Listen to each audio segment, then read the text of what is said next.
बहू और बुलेट। घर के बाहर फट फट फट की जोर से आवाज हुई। सीमा को लगा कि पटाखे फूट रहे हैं। वो डर के मारे घर से बाहर निकली। देखा तो सामने योगेश यानी कि पतिदेव एक बुलेट बाइक पर बैठे हैं। अरे डर गई क्या? बाइक लेकर आया हूँ तुम्हें घुमाने के लिए। सच में? मुझे लगा पटाखे फूट रहे हैं। अरे पटाखे भी फूटेंगे और मिठाई भी बटेगी। माँ को तो बुलाओ। माँ भी बाहर आ जाती है। अरे योगेश बेटा, इतनी जल्दी आ गया। और ये गाड़ी किसकी है? साहब की है? हाँ माँ, तुम्हारा बेटा साहब से कम है क्या? मेरी ही है। अरे बेटा, इतनी बड़ी गाड़ी ले ली, इससे तो तू घोड़ा ही ले लेता। महंगी पड़ी होगी ना? माँ महंगी सस्ती छोड़ो और मिठाई लाया हूँ, गांव में बंटवा दो। अरे बंटवा क्यों दो? पीछे बैठो, गांव में बांट कर आते हैं। सब खुश थे। योगेश गांव के बाहर एक कोयले की खदान में मजदूरी करता था। मेहनत और अकल से उसने वहां ठेकेदारी का काम सीख लिया और सूझबूझ से ठीक ठाक पैसा बनाने लगा। गांव में बात फैल गई कि योगेश के घर धमाका गाड़ी आई है। ऐसी गाड़ी पहले कभी किसी ने गांव में तो देखी नहीं थी। योगेश और माँ गाड़ी से वापस घर आ जाते हैं। बेटा, बाबूजी ऊपर से देख रहे होंगे और आशीर्वाद भी दे रहे होंगे तुझे। वो होते तो उनको भी घुमाता माँ। पूरे गांव में नाच नाच के मिठाई बांटने जाते। जैसे मैंने नाच नाच के बांटी थी जब वो अपने लिए एक साइकिल लेकर आए थे। बस बस, बाबूजी दो बात भी सुनाते कि फटफट वाली फटफटी ले आया। सीमा आगे कहती है, अपने लिए तो ये गाड़ी ले आए और मेरे लिए? अरे ये गाड़ी तुम्हारे लिए ही तो है। पक्का मेरे लिए है? अरे पक्का तुम्हारे लिए है। अगली सुबह जब योगेश सो रहा होता है तो उसे बाहर से गाड़ी की आवाज आती है। वो घबरा कर चिल्लाता है, चोर चोर, मेरी गाड़ी ले जा रहा है, चोर चोर। माँ भी जागती है और योगेश के साथ दरवाजे की तरफ भागती है। जैसे ही दोनों बाहर निकलते हैं तो देखते हैं कि सीमा गाड़ी चला रही है। अरे बहू, नाक कटवाओगी क्या? ये क्या कर रही हो? अरे गिर जाओगी, ये क्या कर रही हो तुम? सीमा गाड़ी को रोक कर कहती है, सारे गांव में घुमा लाई, कहीं नहीं गिरी। क्या? सारे गांव में घुमा लाई? अरे लोग क्या कहेंगे बहू? सोचा क्या एक बार? यही कहेंगे कि कितनी अच्छी गाड़ी है। अरे तुम्हारे बारे में। हाँ, कहेंगे ना कि देखो कितनी अच्छी गाड़ी पर बैठी है। बहू गाड़ी रखकर योगेश और सासू माँ के पास जाती है। तुमने कब गाड़ी चलाना सीखा? हमारे बाबूजी के पास पुरानी स्कूटर थी, सीख ली। फिर स्कूल में एक मास्टर जी भी ऐसी ही गाड़ी लेकर आते थे, उन्होंने सिखा दी। हाँ हाँ, स्कूल के मास्टर आजकल यही सब तो सिखा रहे हैं। पढ़ाई का कुछ सिखाते तो कुछ भला होता। अरे बहू, अब गाड़ी मत चलाना।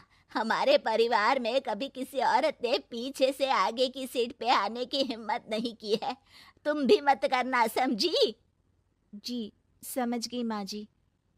सीमा सास की बात सुनकर चुपचाप रसोई में जाकर उदास होकर खाना पकाने लगती है। सास सुबह सुबह मंदिर से पूजा करके लौट रही होती है। तभी उसे दो औरतें रोक लेती हैं और कहती हैं, अरे बहू को थोड़े अच्छे लक्षण भी सिखा दो। गाड़ी चलाने निकली थी, गांव की मर्यादा का कोई ख्याल नहीं है। वही तो। अरे पैसे आने लगे हैं तो क्या मतलब कि किसी रीति रिवाज को नहीं मानोगे? अरे समाज में रहना है तो समाज के ढंग से ही रहना पड़ता है। अरे लाज भी नहीं आई बहू को? चूल्हे चौके से निकलकर सीधे गाड़ी लेकर चौराहे चबूतरे नाप लिए, फट फट फट करते हुए। अरे कुछ कह देना उसे। अरे ये क्या कहेगी? बूढ़ी सास है, इनकी थोड़ी ना चलती होगी घर में। हाँ, बहू की ही चलती होगी, मर्जी भी और गाड़ी भी। सास सब सुनकर घर आती है और बहू को चिल्ला के बुलाती है, अरे नाक कटवा दी सबके सामने गाड़ी चलाकर।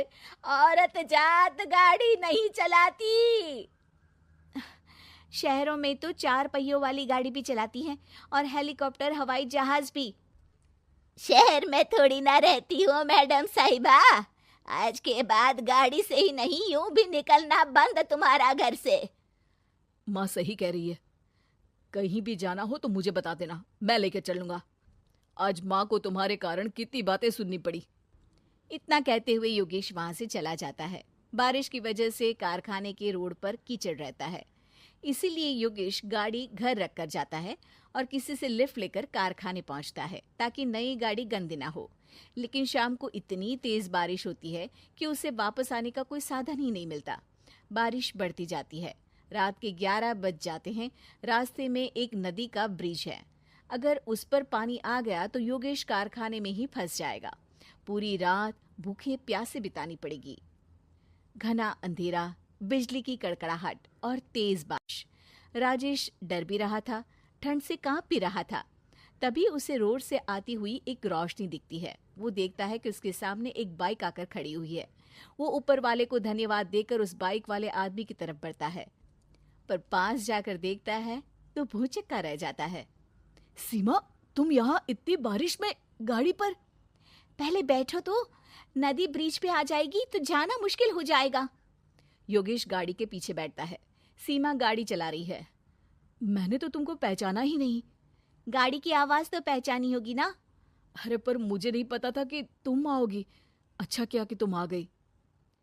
माँ नहीं आने दे रही थी, पर हमेशा पति पत्नी की रक्षा थोड़ी ना करेगा, पत्नी को भी तो करनी चाहिए।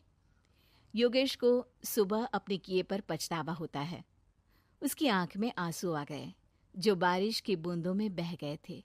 उसके बाद सीमा को सास ने और योगेश ने खुशी खुशी समाज की सीमा लांघने की मंजूरी दे दी। अब वो जहां भी जाती फट फट फट गाड़ी पे ही जाती।